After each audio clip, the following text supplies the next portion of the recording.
I think I'm playing chess, I see a king, I'm at his neck. I'm 3 steps ahead of every move, now that's a check. Yes, they wanna know my secret, it's because I never slept. All my nightmares of me at 40, life's a wreck. See my dad, he in debt. All right, what's up? What's We're up? here. We are not live, but today we have an awesome guest, you guys. Once again, Fernando Petty here with the UVO Podcast. I'm joined with my co-host, Alan Kontarovich.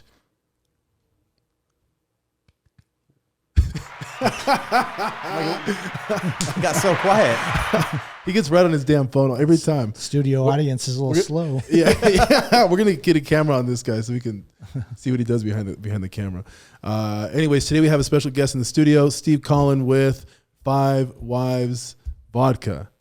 Yep. Ogden's own distillery officially is the company. There we go. There we go. I was like, I better not say 5 guys. It happens more than you would think. I bet it does. All I the bet it time. does. And I wish it were 5 guys. I mean, Oh yeah. I'd be living it up on burgers. Yeah, you wouldn't be here with us right now. Technically, we do have 5 guys right there. Yep. 5 Well, husbands. 5 husbands. Yep. 5 husbands. That's this year's Pride edition of our vodka. We Oh, put that's out a pretty new smart. label for Pride every year. What are they doing to those chickens? They're just holding them. Just hold on. That's pretty cool. Yeah. That's pretty badass. No, I was sharing with you a story outside. How I first heard about your brand. Some lady, random lady, and she might have been drunk on 5 Wives. Who knows? But we were hiking over there at the behind the Capitol, and she was talking about 5 Wives vodka, and she kept saying, "Oh, I can't believe this Mormon company is, they have a vodka a brand out." And I'm like, "What? No, you're crazy." And she told me about it. And that was about 5 years ago. Yeah. Yeah, so it's pretty cool to see you guys and meet you. And I've always loved this. One of our agents on our team, he's not an alcoholic, but he drinks. Yeah. And he was showing us his car. No, he was showing us his apartment. Yeah. There's a bunch of empty bottles. Oh, really? And I'm like, oh, Matt, you remember that story? Yeah. So it's out there. It's been around, and everybody seems to know who you guys are. So can you tell us a little bit about you first, and then we'll jump into the brand? Yeah, so I'm Steve Conlin. I'm the CEO of Ogden's Steve own Conlin. distillery. Yeah, Okay. yeah, Conlin. Yeah, there we go. Yeah. We've been in Utah here. Well, we started in Utah, started in Ogden, and we remain in Ogden in 2009. And we have grown into quite the spirits company. We now have 12 different spirits that we package, and we have 6 different canned cocktails that we're making. And we've just been part of the Utah culture. To clarify, we're not a Mormon company. Not that there's anything wrong with that, just that most likely a Mormon company wouldn't be making vodka. Well, I'll be honest with you. I know actually a lot of good friends and a lot of good Mormon friends too, and they love to drink. Yeah. There's nothing against that at the end of the day. Yeah. Do you? Well, the church is against that, actually. Yes. Well, yeah. Yeah. I mean, it's cool if they want to go to hell. I don't care. Yeah, exactly. We've been making spirits here in Utah. We were the second distillery after High West. High West had started about 18 months before us up in Park City. Yeah. And now it's grown, it's quite the thing here in Utah. Utah's got, I think, 14 different distilleries and about 40 different breweries. So, we have a solid alcohol manufacturing segment in this state now. Yeah. So That's pretty badass. I know. Yeah, it's pretty bad. And I know I talked to you about that outside in the parking lot, that I was interested in starting a company years ago, tequila, and then I found out how expensive it was, and I said no. Yeah, it's a tough business. You know. probably made a wise decision. Yeah. It's we're lucky enough to gotten into it early. I think the people who have started here in the last few years are gonna quickly realize that it's not simply as easy as just making a product and putting it out there. You have to deal with the DABC, you have to deal with getting into other states, you have to deal with marketing and sales. It's one of the I've done a lot of different things in my lifetime, and it's certainly the most challenging business I've ever been in. Wow. So, and I've done real estate and I've done mortgages. So Yeah. you guys You know. know what that's like. Yeah. So talk to me about, number one, the distillation process. And I am interested in that. I actually used to do a lot of product development. We had a supplement company back in the day. I love the idea of, number one, having a company, an alcohol brand. But the distillation side of it actually got me really interested, in how they set everything up. And there's temperatures and it's yeah, actually really I'm not crazy. the person to talk to about all that, Yeah. unfortunately, because Tim Smith is Tim Smith is the founder of the company in the sense that it was his idea. He'd been wanting to come to market with our original product, Underground, which is sort of a Sambuca Jägermeister type product. And he had made that product kind of in his basement. Wow. Illegally back then, and introduced it to people. He's kind of a home brewer, basically, and wanted to introduce that product. And I met Tim. So he's more of the technical kind of guy on all that side. We're excited. We're getting a brand new still installed in July. Wow. That it's being built for us right now. So I'm really excited to see how all that comes together. It's Yeah. much bigger than anything we've ever dealt with. So And, Utah, Utah, I don't mean to cut you off, but No, Utah's go a ahead. pretty crazy state when it comes to liquor laws and licensing and everything like that. Is it as challenging as someone trying to, like, let's say, get a liquor license for their bar business as it is to start a distillery? I would say this. Let me have to be political about this. Yeah. Every state has its issues. Yeah. Texas is crazy in certain ways. New York is really crazy in certain ways. Michigan is different. California is different. So everyone has their level of weirdness. The challenges that you see in Utah are their own level of weirdness. You're dealing with the DABC, and everybody likes to talk bad about the DABC and how they are against drinking and all this sort of thing. But you have to remember the DABC is just enforcing regulations established by the legislature. So you have a bunch of great people.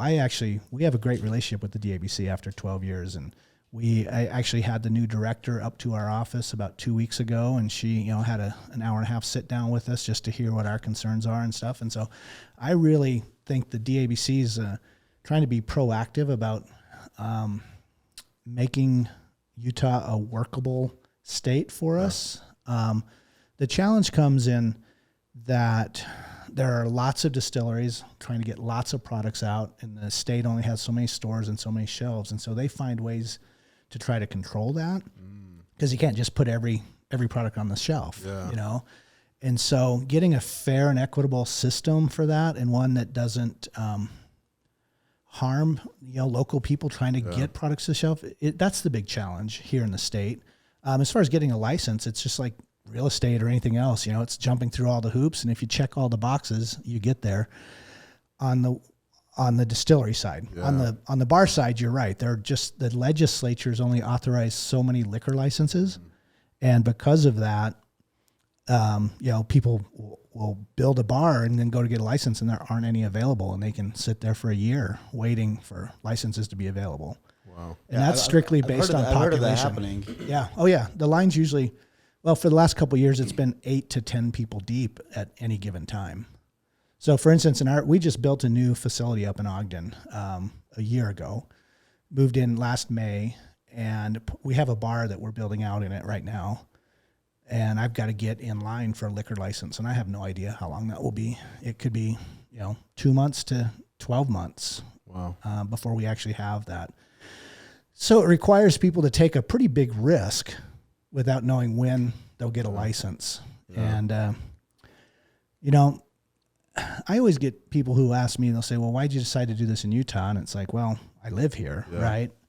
And then you have to acknowledge to yourself that you decided to do it, and that it's got funky rules and things you're going to have to follow.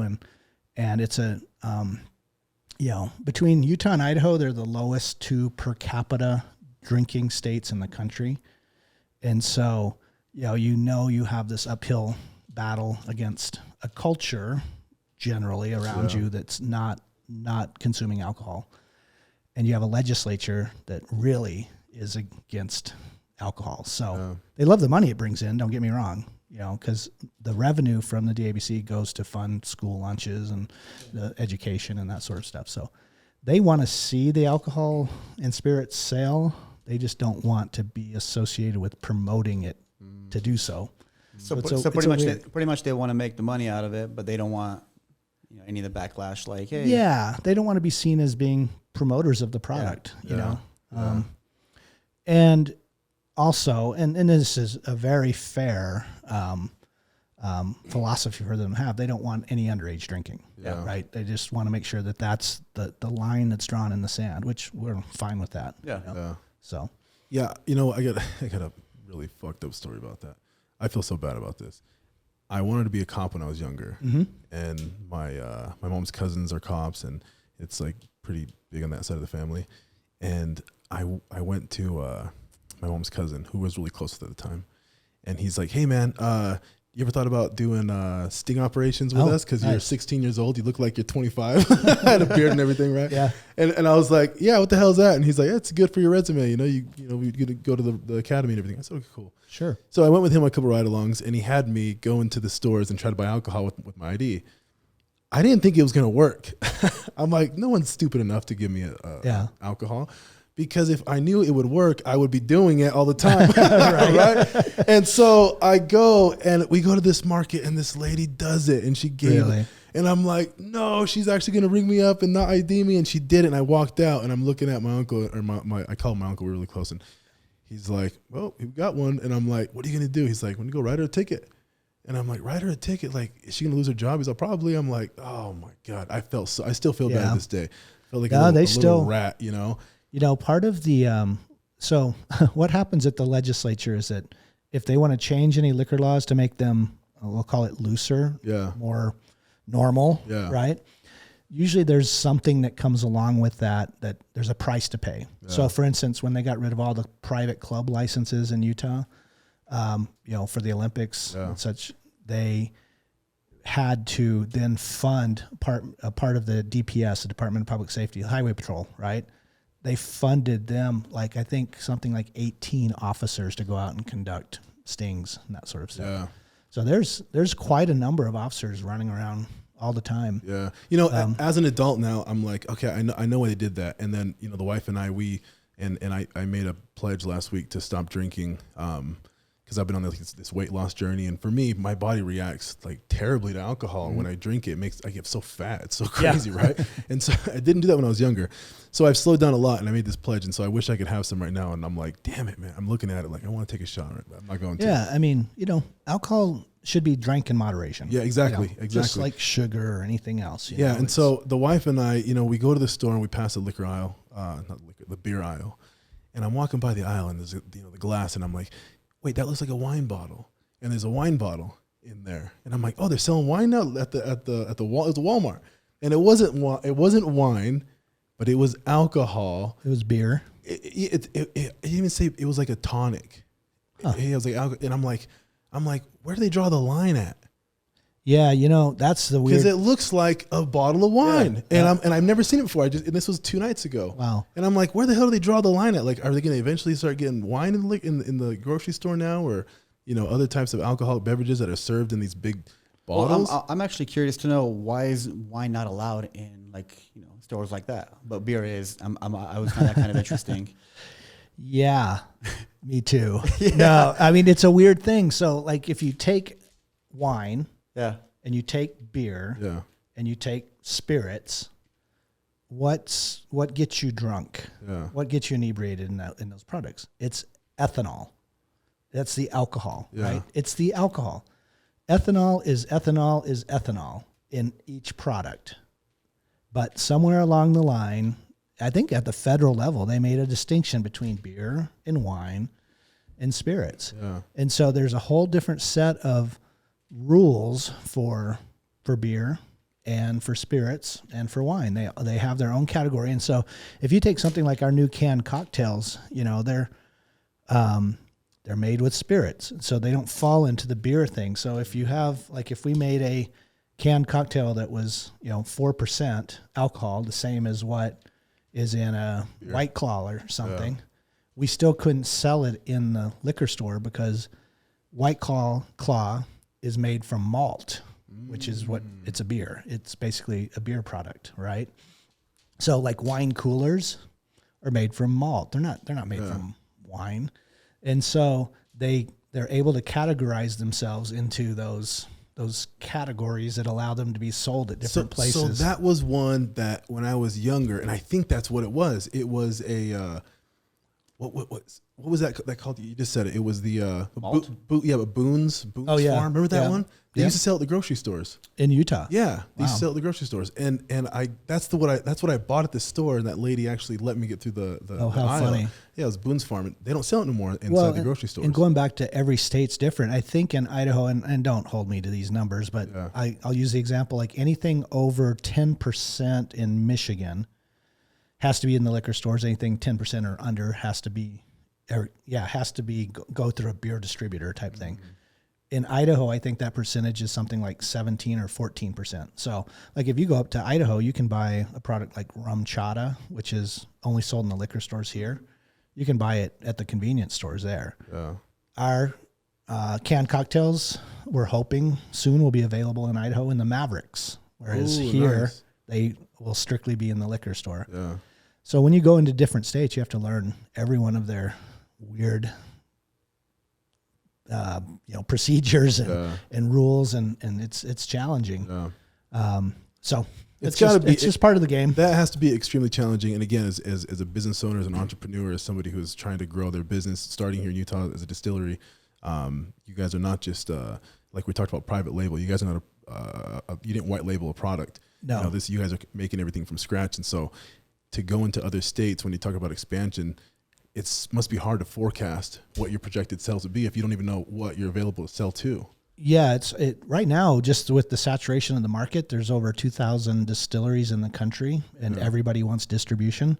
So if you think about it, in Utah, there's 13, but if you divide 2,000 by 50, you get an average of 40 in every state. Yeah. States like California, Colorado, New York, Texas, Florida, they're going to have almost 100 distilleries in those states, right?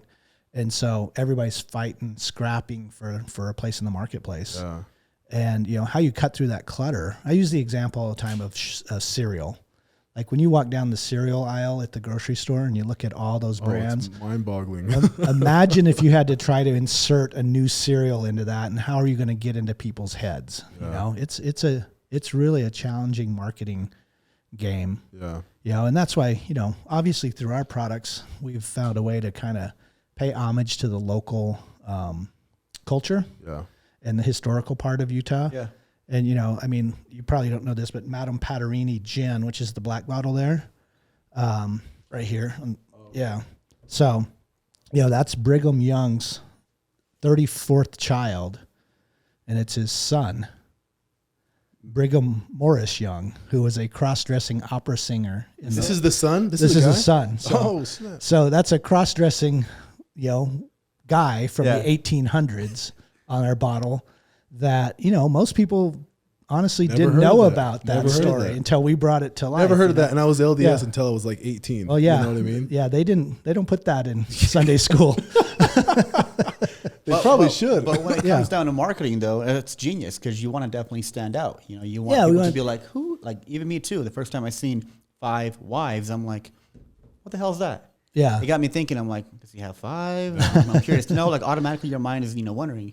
But You know what's funny about that brand too? It's kind of like Five Guys that you mentioned, is that it vibes in other states too. They look and go, "Oh, Five Wives Vodka, that's cool," but they don't know, and then they go, "Oh, you're from Utah, that's hilarious," But you don't have to have a story behind it if it kind of just makes sense to people. Yeah. And so we try to be really we dig deep for our marketing. Yeah. No, I can tell you guys put a lot of work into it. I mean, the products themselves, like, they're not very similar when you look at them. No. It looks like different companies made all these, you know what I mean? And Yeah, we do. We brand them and sell them each differently too. We treat them as their own company, basically. this one right here. So this is the original The one. original. The original one. So yeah. underground herbal spirit. So you're telling me this is kind of like It's like a Sambuca, Jägermeister. It's got half the sugar of Jaeger.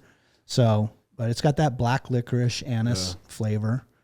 When we started this company, that was the bar shot flavor category. Most of the youngsters now are used to the cinnamon whiskey flavor category. Yeah.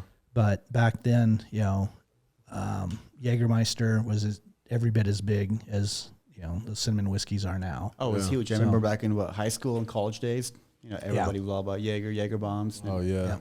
So The worst possible thing. I for never you. personally, The Jaeger bomb. I never liked it a whole lot. I feel like the taste, I didn't really personally like the Jaeger. yeah. But everybody liked it. Yeah. Yeah. Well, and that's the thing about alcohol is, you can make the argument that most of it doesn't taste great. Yeah. That's why you have mixed drinks and Yeah, cocktails. it all and- tastes like shit. Let's be honest. Yeah. Who the hell Yeah, wants to drink? I mean, that's true. It's like most people would rather do a margarita over a Yeah. straight shot of tequila, and there's a reason for that. You know what's funny though is as you age, and I feel like with me, I think I'm young. I'm 34, but as you age, I feel like you switch because I looked at it when I was younger, like, oh man, I'd rather have a sweet drink or a chaser, this and that. And as I get older, when I do enjoy a drink, it's usually something on the rocks. And I think I'm looking at it more like the way I feel after. I feel like if I Sure. put too much sugar, I Oh, yeah. actually feel like shit. You know what I mean? No, I think that's just part of aging. Yeah. Your body doesn't process as well. Exactly. Weight, Yeah. you gain weight. Yeah, there's. I mean, I'm a vodka water person. That's what I drink. Yeah. I don't. I'm a gin guy. I love gin with maybe tonic water or just straight on the rocks. Yeah. And I let it melt for a little bit, and then I think you'd really like our gin then. Yeah. Because it's got Sicilian lemon. It's really got a citrus finish in it. Most people, we have them make a gin and tonic. They don't even add a lime because it's just kind of nice and. Yeah, I am going to try that. I got to wait till the 30th. Yeah. July 30th. But let's get in your story, man, because you pulled up in a really nice car. I don't know if you want to disclose that, but you pulled in a really nice car. And I was like, oh, that's a lot of money in alcohol. It must be a lot of money in alcohol. But I wish. Yeah, but I mean, you mentioned you're in real estate. You mentioned you're in mortgages. It sounds like you've been an entrepreneur for a very long time. Yeah. And you told me recently that you're from Texas. Yep. From Texas originally, and you went back and forth here and there, and now you're here the last 28 years. Is that what it was? Yeah, I've been it's hard to believe it's been that long. I guess it's been closer to 30 years. Yeah. Well, let me think. I'm doing math here in my head. I think I came to Utah for the first time in October of '89. And so, but I was here. I was actually working for the IRS at the time. Oh, so that's how I ended up in Ogden. I was working on a computer system development team out of Austin for a automation of tax examination stuff. Without going too deep here, but so I ended up on a temporary job that kept me in Ogden for about 2 years. So I would fly back to Austin about every month or so, maintained a place there, but it was kind of TDY as they call it, temporary. I was living in a hotel basically for those 2 years. Wow. And then that project ended, and I just decided I wanted to go back to school. And I didn't want to go back to the University of Texas at the time. It was something like 80 or 90,000 students. And I thought, man, Weber State looks like a really nice, small, quaint school. And so, and I had this dream of being a photojournalist. And so I went to Weber State, and I got a communications degree with a photo minor, and kind of made my own program there. I was the photo editor of the school newspaper for 3 or 4 years, and kind of just did the college thing. I was a little bit older. I was probably 25, 26 at that time.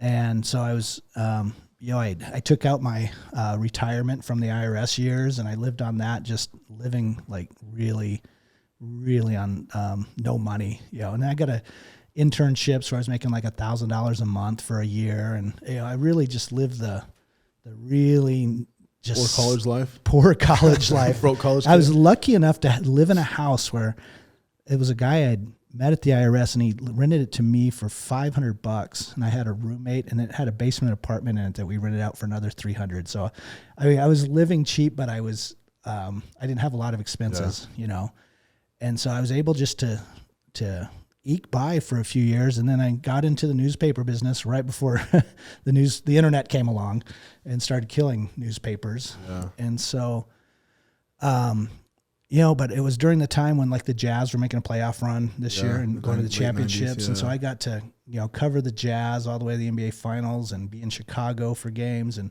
all over and that sort of stuff. So it was a great life. It was a poor life, but it was a great life, you know? And, so from there I ventured into real estate, and, I had a friend who was just making tons of money in the late 90s selling houses. So I went and got a real estate license and, did okay with that, but where I really shined was I found I had more of a acumen for doing mortgages. I just understood the finance side of it. It just clicked. So I think in about 2001, I slipped over to the mortgage side of things, still up in Ogden, and did that up until, we started this company in 2009, and I think I quit my mortgage company in 2011. So I did mortgages for about 10 years up in While you're Ogden building area. the distillery company? Yeah, so Tim, as I mentioned before, he kind of ran the company we started just on a shoestring. Yeah. You know, we didn't know what we were doing with this company. I gathered some friends around and said, hey, you guys want to take a risk here? We don't know jack about the liquor industry, but you want to throw some money in. And so, that's the real story of our company, is that we started with nothing. We started in a garage basically. And, that's kind of the tech kind of, legend that everybody starts in a garage. Yeah. We literally started in one of those spaces with the roll-up door in the back and the office up front, about 1,200 square feet. And that was our first facility. And Tim, for the first couple of years, we just made underground, and it was doing well and still does. And then Five Wives came out, and we started getting really a lot of momentum with that. And then we started adding more products and more products and more products. And now we just built this 35,000 square foot facility up in Ogden. It's got a concert venue on site. The bar is going to be finished pretty soon. Like this weekend, it'll be the past weekend when this comes out, but we're having the Ogden Can Fest, where we're having all the local breweries come, and we're doing a small canned beverage festival on site. So, we've come a long way in 12 years from, really bootstrapping the whole way, until just recently. So let me ask you a question. Do you know Barry up in Ogden at he's a flavor formulator? Used to have a big... I don't personally, but Tim might, because Tim works with our flavor people. He probably does. Yeah. You remind me of Barry. It's an Ogden. When I had the supplement company, we used to do flavor formulations, and I was up there like every other day working with him in his lab. Huh. I bet Tim would know him, because he's pretty big up there when it comes to flavoring and stuff like that, because he does. I know he does stuff for everything. Yeah, that's a good chance. Everything. Yeah. So you guys started with a 1,200 square foot facility. Now you're 12 years later, 35,000 square foot facility. Yeah. Holy shit. It's a big jump right there. Yeah, and this is our third spot. We moved up to a 6,400 square foot facility about 6 years ago. Yeah. And we've grown out of that. So hopefully this one lasts us for a while. So I got to ask you, when you went into this, I know you weren't planning, hey, what's my exit strategy? But now actually, I was. Okay. Well, I didn't know that. Yeah. A lot of people don't. I was wrong. Okay. You were dead wrong. You're 12 years later into this thing. Exactly. Yeah. But I mean, do you have one now? Have you been thinking about one now? You mentioned that you might be moving to San Diego. I personally have my own exit strategy. Yeah. So no, you know what? We went into this so naive, and we really thought with underground, and at the time, Jägermeister was the big product, and we really believed that underground was such a superior product to Jägermeister. It's 5% more alcohol, it's half the raw sugar, it tastes better. It's just everything about it is a better product, right? And it's cheaper. We keep it the price point less than Jägermeister. I thought, my God, people are going to see this better mousetrap, and we're going to be nationwide, and we'll be so rich in 3 years that I'll be, just it never works out that way. Happy as can be. It never works out that way. No, did not. And I mean, we learned. We just didn't know what we were doing, and we didn't know about big giant conglomerate companies out there can just, they run the place, they run this business. It's a tough business. You're competing with $14 billion companies like Diageo and, that sort of thing. And once we realized that, after 3 years, we're like, okay, well, we better start introducing new products, and we're going to be doing this for a while. Let's build a sustainable portfolio and make a living with it and all that sort of stuff. And so my own personal exit strategy is, I'm not young anymore. This is a young man's sport, and it's really time for me to kind of start stepping away. I am looking to move to non-100 degree days and 20 20-degree winters. I like San Diego sounds really nice. Yeah, I mean, when you get old, and I thought about this, you know, I just had a pretty decent sized weight loss in the last 8 months, and I lost about 60 pounds. Nice. But when I was up there, and I was 33 at the time, I was thinking, like, if I slip and fall in the ice, I'm probably going to break something like I'm 70, 80 years old. Right. You know what I mean? And it's a real concern, you know? And so I think about that, you know, with my mom, she's getting older. I think about, you know, I don't know why everyone's moving down to St. George and these warmer places, because that's a damn problem. When you get older, you can slip and really, you know, mess some shit up. And so you are contemplating moving. I am. I'm a beach person. Yeah. I just always have been, you know, growing up in Texas and that sort of stuff. I've been a warm weather person. Like, I'm not a skier. I've tried. It's just, it's not in my blood. And so, you know, life is short, and I'm at the point where, you know, not to get too deep, but, you know, I have partners that we, well, I'll put it this way. They were the age I am now when we started this company. And so I've been able to witness how aging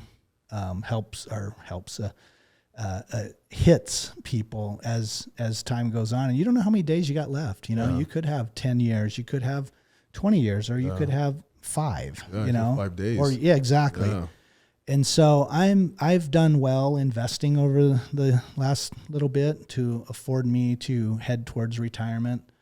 And you know, I don't know exactly what it's going to look like, but I think it's time for me to step out and turn this over to somebody else who not only can bring you know, youth to it, but can bring ideas, you know. And I've been doing this for 12 years. You know, I've done all the branding. I've driven the kind of direction of the company. And I think it'll be fun to see what somebody else with enthusiasm and that sort of thing can do. Yeah. Let me ask you this, and you might have some experience on this, so you might have the answer to this question. Alan and I talk about this all the time. Like, hey, you know, how do you value certain businesses? There's different types of strategies they use to value certain businesses. So in an alcohol company, they're probably going to go off of net sales and stuff like that, and whatever, you know, case sales and things like that. But when you're the key man in the business, if you remove yourself from that and people understand that you're the key man in the business, does that affect the value? Oh, I think arguably it could. Yeah. I think it's different if you're, you know, maybe it's different if you die versus someone who's still going to be around giving input. Yeah. You know, like even right now, I mean, my intention, you know, we have a board of directors. We've actually raised funds. We now have 294 investors, that sort of thing. So I have a board of directors that I answer to, and I'm hoping that as I transition to something else, that I'll stay in a consulting role. Perfect. And or on the board or that sort of thing, you know. And so, yeah, I mean, I have to think of it from my own investment standpoint. I'm not taking any money out of the company when I leave. I'm not getting rid of any shares or anything like that. And so my shareholders' interests are aligned with my interests. Good. And so, you know, we will, as a team and a management team, keep driving that valuation. And what I really hope happens is we've been a mom and pop operation basically, and it's time for us to grow up. Yeah. And so I'm hoping that me stepping aside actually allows for a broader, stronger development of a team rather than everybody relying on me. You know, and I have my limitations. Like, to me, if you told me, you know, you can go out and find somebody who can do marketing, I bet you can find somebody better than me. Yeah. Right? I bet you can find a better administrative person than me. I bet you can find a better salesperson than me. Yeah. For a long time, I was doing all of those by myself. That's how it works, man. Yeah. When you're starting a growing company, you're wearing every hat. Exactly. You know what I mean? I've done that in the past with a school that I started, and I was a receptionist, I was the educator, the instructor, the recruiter. I mean, the whole thing. Yeah. And that will kill you. I'm excited about the talent we can possibly bring in. Well, I feel like as long as you have that structure and that team in place, you know, at the end of the day, even if you do step away, you know, you have the foundation, you know, set up to the point where it's going to be just running. And I agree with you. As long as you bring in whoever does come in after, the younger, et cetera, where it's like, hey, they want to change things up a little bit, add their own flavor to it. Sure. I'm all for that. It's just part of growth. Yeah. I mean, I always have to remind my staff all the time, like, we're a long way from 21, and our customers are 21, 22, 23, 24, that 21 to 35 demographic is far more important to us than the 35 to 50 from a sales volume standpoint. Right. And so I always have to ask my team who are, 35 plus to, hey, put your head into that mindset because, and I can barely remember it, So let me ask you this from the marketing standpoint, because you mentioned that you've done a lot of the marketing, you developed these brands. Since social media has came out, we've seen a lot of Instagram influencers working as spokespeople temporarily, right, with their posts for tequila, vodka, whiskey, alcoholic beverage companies. Have you guys used that strategy at all? And if you have, has it helped your business? Just like everything in the world, it's changed a lot from when we started. Used to, we could put a post on Facebook and it would get in front of 600, 700, 800 people per post. Right now it's 60 people. Yeah, you got to pay to get in front of it. You got to pay to get in front of it. And so, that's another thing where it was great to be early because we had that advantage of basically free social media advertising, back then. And so now, we do quite a bit of paid Facebook advertising. And I don't know what quite a bit is. It's quite a bit for us. Yeah. To get our posts out there. We do some influencer, Instagram type influencer stuff, but very small. I always say it's a long way from Facebook to the liquor store, right? And so, or billboards or anything else. And so our strategy is really to get out and have people taste our product. And if they like it, we know they're going to buy it the next time at their liquor store. If they see an influencer using it, there's no influencer who can tell me about something like, oh, I had this and it's so great. I'm not going to trust them until I have a chance to have it myself. And that's the weird thing about alcohol is that, you're trying to separate them from a $20 bill for their first time. It's not like going to buying a beer or, so you've really got to figure out how to get to them in a way that they have that trust when they're actually sitting at the liquor store making a decision, right? And so we do a lot of tastings. We do a lot of sponsorships where we have our product available at those events so that people are getting that opportunity to try the product where it's affordable. Yeah. And so that's our key marketing thing. So we do these other branding type activities, but we know that that's just kind of light reinforcement. Yeah. So. Yeah. At the office, our other office, we had a few months back when COVID was doing its thing, and we had 5 Wives hand sanitizers. Uh-huh. Oh yeah, all over the office. Yeah. How the hell did they get in the office? I think actually Ceci got me a few of them. Oh, okay. I took them to work. Yeah. Nice. So you guys did that. Yeah. That's pretty cool. That's a good way to get out there because, I mean, obviously I've tried the product and this and that, but to see it on a daily basis, it was on my desk. Nice. We had the hand sanitizer. Yeah. And that's better than a billboard. Yeah, that's pretty smart. So was that just like straight ethanol, or what the hell was that? That was pretty much straight ethanol with a little glycerin, a little hydrogen peroxide, and some water. Yeah. That's a crazy story. So, okay, so COVID. If you guys remember a year ago, Rudy Gobert rubbing the microphone. Yeah, I remember that happened like on March, 12th or so, right? It was right before St. Patrick's Day weekend. Okay. And pretty much everything shut down that weekend. If you remember, St. Patrick's Day was on Tuesday, and all the bars were ramped up for St. Patrick's Day, and everything got shut down, basically, right? And then on that Wednesday was the earthquake. Okay, I don't know if you were at American Towers when it hit. I was sleeping at the moment, and it woke me up. Yeah. And you can only imagine. I'm just like, oh shit. Yeah. Your pictures were coming off the wall. Yeah, I'm like, oh, my painting. I have a video of my slat shades just doing this, right? Oh, it was nuts. And so that was Wednesday, and I usually work from home on Wednesdays. I don't drive to Ogden. I just like to split up the week that way. And so earthquake hits. I go downstairs. Everybody's kind of freaking out. Oh, yeah, we're in all the lobby. We're all hanging out Yep. and this kind of thing. And then a couple aftershocks hit. Yep. And I'm like, screw this, I'm going to work. So I drive up to Ogden, and I'm just working, and I'm going like, oh my gosh, I hope everything's calmed down by the time I get home, because it had rattled me. Yeah. You know, I'm not someone who freaks out much, but I was rattled. Yeah. So I'm working, and then that day at about 3:30, we get a notice from the federal government. So we're licensed distillery, but we're not allowed to manufacture hand sanitizer. That requires like a manufacturing license and a whole different licensing. So I get a message. It says, basically, due to COVID, you guys were going to waive that requirement. Here's the recipe for making hand sanitizer.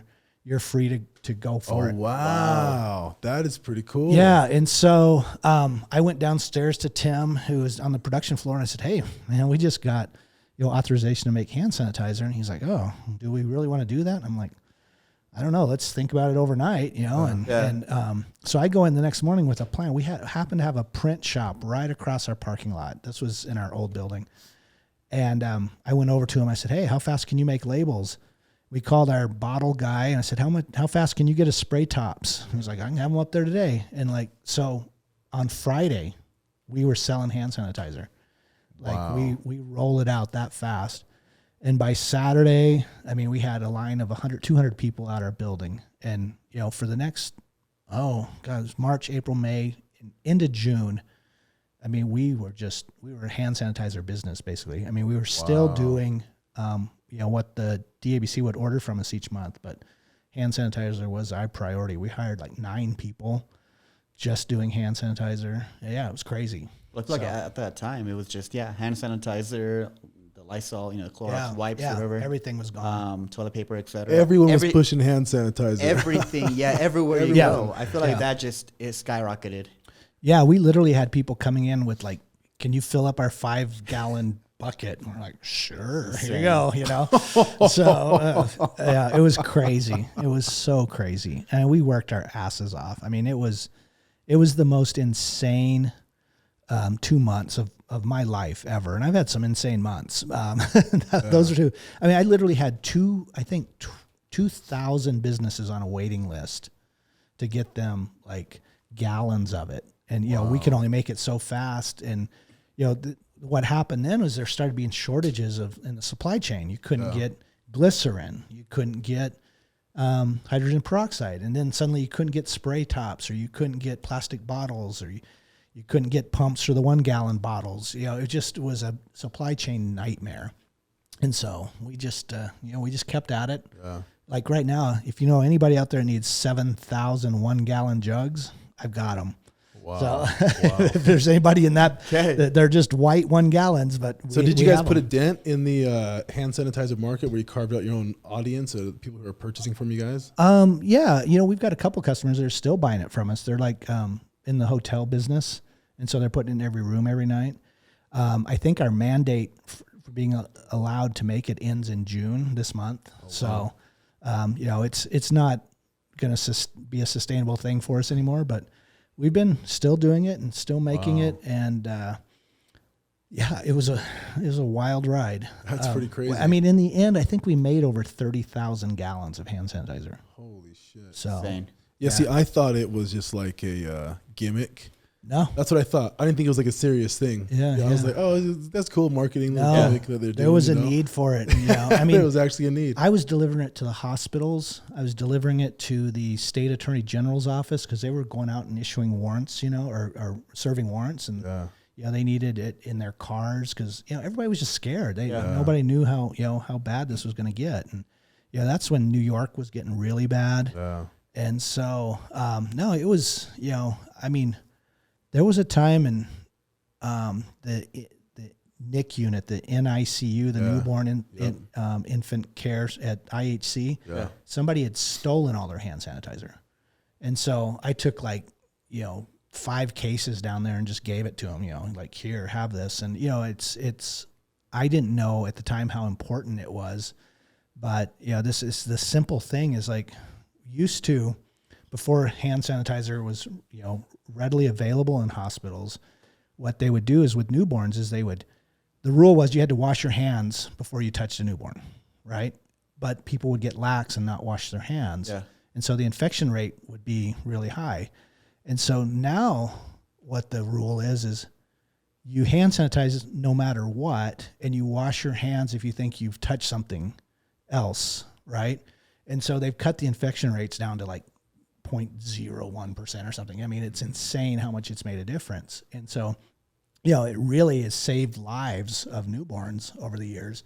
Wow. And, it's things like that, we delivered, I think it was something, I can't remember, it's all a blur, but I took down, I think 1,200 gallons to the Navajo Nation when they were, me and Mikey Saltis from the City Weekly. We loaded up a U-Haul trailer and hooked it to my truck and just drove down to Shiprock and dropped off, I think, 1,200 gallons. And we shipped them another 500 gallons through other people, because they had the highest COVID infection rate in the country back then. And so, I'm really proud of what our team did. It was, while we did get promotion out of it, we did it because it was the right thing to do and a good thing to do. So. Wow. So was that profitable for you guys though, with the hand sanitizer business? Yeah, we sold a lot of it. Wow. Yeah. So that is crazy. Yeah. Again, I thought it was like a just like honestly, I had no idea either. Yeah. Because I would spray it on my hand and I'm like, is it vodka in here? It smells like vodka. Pretty much. Like, yep. Yeah. Pretty much. Yeah. Yeah. But it has a bitterant in it, so you can't drink it. Yeah. It'll make you. Yeah. I don't know that it would make you sick, but it'll make you. It doesn't taste good. Yeah, you don't want to drink it. No. You don't want to drink it. The funny thing that just came to my mind right now, when it comes down to that earthquake, because I feel like you had a similar reaction to like I did. First I got out of bed, everything, freaking out, and then the whole, I think the fire alarm went off in the building. They called they wanted to evacuate everybody to meet in the lobby. I think in the North Tower, you couldn't even get your car out. The power went out over there. Yeah. South Tower it was still good. At that time, I called because I'm not gonna get my car out of here. They wouldn't let me. They didn't know what to do. So I called. I got a ride from Ceci. So I left for like maybe 2-3 hours. And I'm like, man, fuck this. I'm gonna go back home. I'm gonna go get ready. I'm gonna go to work. I'm literally in the bathroom just doing my hair. Got the blow dryer out and everything. And out of nowhere, aftershock. Yeah. And I'm like, fuck this. I'm out of here. Drop everything. I'm out. Yeah. I didn't come back till later on that night. Yeah, it's nerve wracking. I mean, I live on the 21st floor, and I was like, this is not good. Not good. Yeah. And then we had, 3 or 4 more after, for the next week or so. And it was just like, you could feel them that whole week. Yeah. I remember that, like every day. I'm like, and then you start imagining them. Yeah. I still do. I'll still daydreaming about them. I'll still lay in bed. I go, did I just feel something? I'll look up at my slats because you know what? I have vertical blinds in here. This is kind of crazy. I have vertical blinds in my place, and when if you remember, about 2 years ago, there was a series of earthquakes in Death Valley. Okay. That were hitting about 4.8 to 5.2 on the Richter scale. I could feel those. I couldn't feel them, but my blinds would start just swaying back and forth. And so I'd go, and then I'd check the internet, and sure enough, there'd been an earthquake in Death Valley area. And so every time now when I imagine there's an earthquake, I'll look at my blinds, and if they're sitting there still, I go like, I'm the idiot. Yeah. Imagining earthquakes. So, yeah. Jeez. Yeah, that building is sensitive. Honestly, I was pretty surprised, because I'm sure you remember. I was looking outside of the window, and in the Wells Fargo building, you can literally see it. Really? Go back and forth. I didn't get out of bed while it was still moving. And I'm like, I know there's just no way in hell this structure is good. Yeah. Like there is no way in hell. This thing moved way too much. Yeah. It was so nerve-wracking. Glad everything's good now. Yep. Daniel, you want to give us a review on the... yeah. Dude, they're not cold though. I want one so bad. I just can't. Cold. I cannot have one. Here, come and grab one. You have any ice you can pour it over? I do. All right, there you go. We have ice and everything. Yeah. All right. We got a whole kitchen back there. You know what? This is crazy. I am not a whiskey drinker. I mean, I drink vodka soda, vodka waters. Our vodka cola right here, this front section, right here? it is so good. I'm like, it's just a nice cola? Vodka cola. I'm sorry, no, whiskey cola. Oh, Sorry, whiskey cola. Yeah, cola. I'm like, I'm I'm not whiskey. I'm not a whiskey drinker, but I've become one with that. It is so tasty. Are you guys? I've never seen a canned whiskey cola. There aren't many out there. I don't know, And the problem right now is, going back to the DABC, we haven't gotten these products listed in the DABC, so they're only available at our store up in Ogden.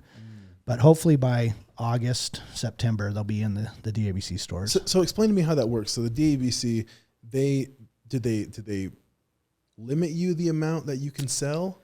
Here's how it's working now. This is probably about the 6th different process that we've dealt with in the last 12 years. Right now, they've bought this, multi-million-dollar analytical product management software system that's supposed to tell them what the consumer wants. It's based on historical data, so you can introduce something nobody's ever had, and they don't have any historical data, and they go like, "Well, sorry, the software doesn't say it needs it." Oh, wow! And so, it's kind of a pain in the butt right now. Yeah. We're battling with them. That was part of the conversation I had with the director of the DABC. Is like, hey, there's something wrong here. You have to get some human intervention into this. So right now, what it does, it spits out. It says, hey, how many canned cocktails do we need? We need 0. Great. Well, so what if Ogden's Own has 6 available? We're not going to do anything because our software says we don't need any. Oh, wow. Yeah, it kind of sucks. And so, where it sits right now is that I got actually an email from the purchasing guy yesterday. He goes, hey, we'll look at stuff in August, let you know. So if the software says they need more, we're in line with everybody else that's put in canned cocktails. Wow. So, I had no idea it was that complicated. Yeah, That's it really, insane. it's not good. Especially when you consider like a company like us. I have I'll call it a broker here in Salt Lake. It's a company called VineLore. They rep other brands from out of the state, but we also have them rep our brand within the state.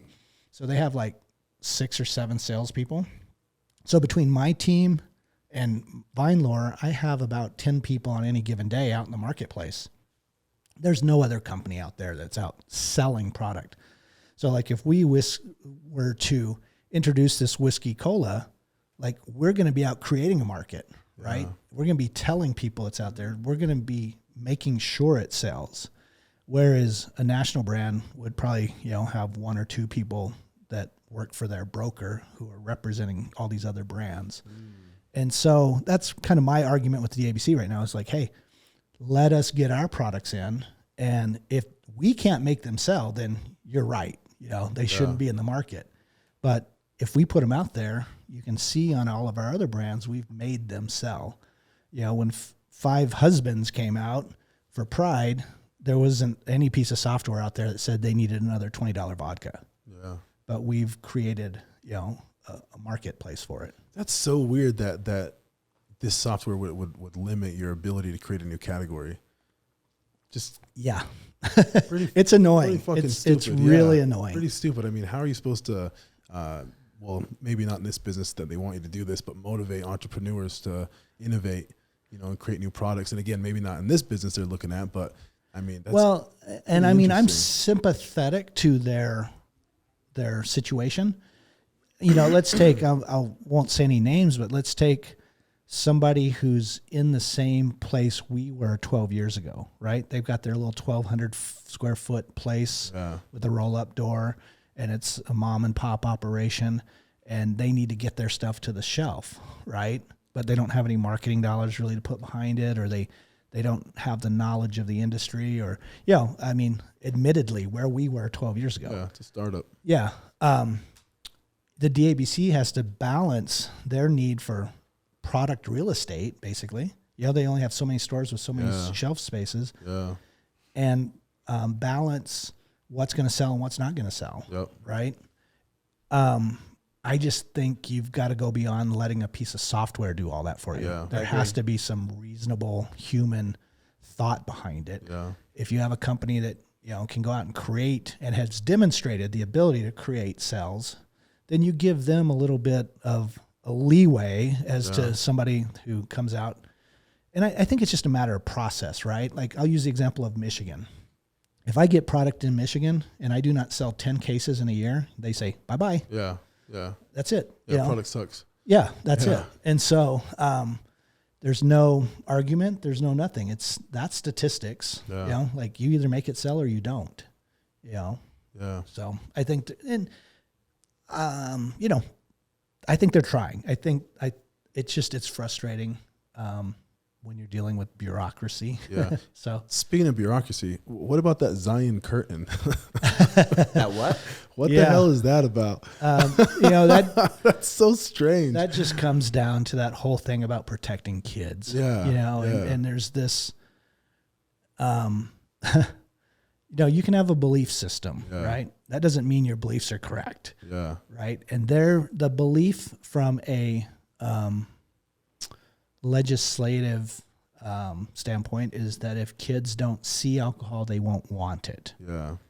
Now, if a 5-year-old sees this can, I don't think they're going to want it just because they saw it, right? There's another level of knowledge that has to happen. You know, watching people drink beverages from a can or a glass is not the same as seeing ice cream at, you know, Ben and Jerry's or something. And so, well, I would just open it. There's just a level of ignorance. Open it, give the little kid a shot, and guarantee he's not going to want to drink it ever again. Right. Yeah, or make him drink a 6-pack and give him a hangover so he never drinks again. Well, too, I mean, you know? Going back to the whole taste thing, I mean, kids smell it. They're like, oh my God, why would you drink that shit? Right. You know what I mean? It's my kids do it all the time whenever we have even wine like at a the beer house. or something, yeah. Yeah, my son will smell wine and he'll be like, that's so like rotten. Yeah. He's like, why would you drink that? And I'm like, when you get older, you understand. Yeah, you know, it's just that level of, it's an ignorance thing, you know. I remember so a few years back, we couldn't do tastings at our stores, right? Our package stores, and now we can. But it took a 3-year battle, and I was in front of the Commerce Committee up at the legislature. And one of the questions I got was, well, what if someone underage comes in and wants to try a sample? What are you going to do? And I was like, well, we tell them no. Yeah. Like, this isn't hard. It's not rocket science, right?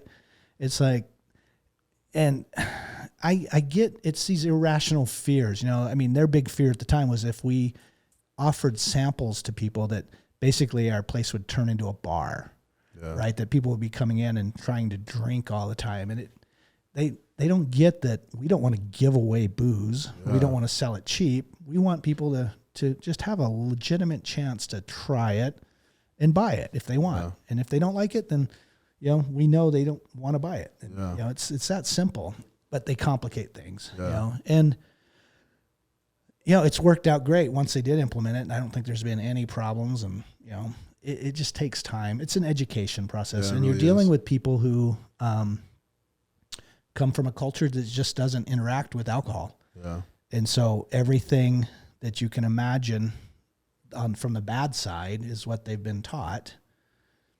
So, you know, you just have to be patient. And again, I always come back to the try to take the Zen approach. I knew what I was getting into when I got into it. Yeah. Where I was. Where you started it. Yeah. And so, you know. But I feel like that's kind of the fun part. I feel like because people want to challenge. I know I do. I love a challenge. The alcohol business is a challenge. Yeah. Without all that crap. Yeah. No, I am so happy you came by. I'm so happy you brought this. I don't know if you're leaving any of this stuff.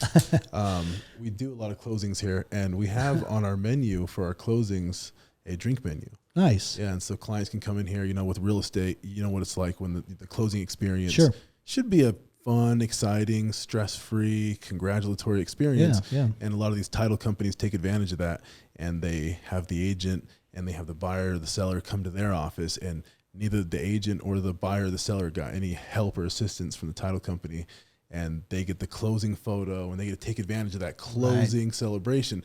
And I'm like, there's something wrong with that. You know, the agent and the buyer or the seller should be the ones getting all the credit. You know, the agent especially, it should be done at the brokerage. Right. And so we changed that, and we're doing all the closings here. And, you know, we offer to have, hey, you guys want a drink? We have Crown and Coke, or, you know, whiskey or vodka, or, and it's been really good for the agents. They feel like they're being taken care of, Yeah. and they're getting that true, hey, congratulations, celebration for you and your client. And we find that alcohol is a cherry on top. Yeah. I was in Las Vegas at the Ferrari dealership down there. Was it Las Vegas? No, sorry. Confusing my Ferrari dealerships. You've got too many. I was at the Ferrari dealership in Fort Lauderdale, and right on the floor they have like a champagne vending machine. Okay. Oh, that's cool. And when I went into the Ferrari dealership here in Salt Lake, I said, "What's up? Where's the?" He's like, "We could never get away with that here." And I'm like, "Yeah, you're right."